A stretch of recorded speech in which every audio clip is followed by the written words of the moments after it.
এটা কি আমরা ভিক্ষার ঝুলি পেয়েছি? আমরা ভিক্ষা নিচ্ছি সরকারের কাছ থেকে, অন্তর্বর্তীকালীন সরকারের কাছ থেকে আমরা ভিক্ষা চাচ্ছি যে আপনারা আমাদেরকে ভিক্ষা দেন। আমরা সেই ভিক্ষাটুকু সঙ্গে নিয়ে আমরা জীবন ধারণ করব। 2000-এর বেশি শহীদ হয়েছে, 30,000-এর বেশি অন্ধ পঙ্গুত্ব হয়েছে। তাদের কথা ভুলে যাচ্ছি। আমরা এখন শুধু আমাদের কথাগুলো বলতে চাচ্ছি।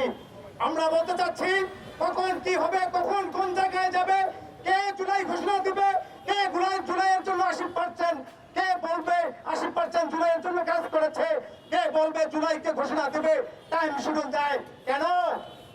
এ বাংলাদেশের মানুষ, সাধারণ মানুষ, ছাত্র জনতা এই জুলাইয়ের সঙ্গে সম্পৃক্ত থেকেছে, এই জুলাই আন্দোলন করেছে, শহীদ হয়েছে।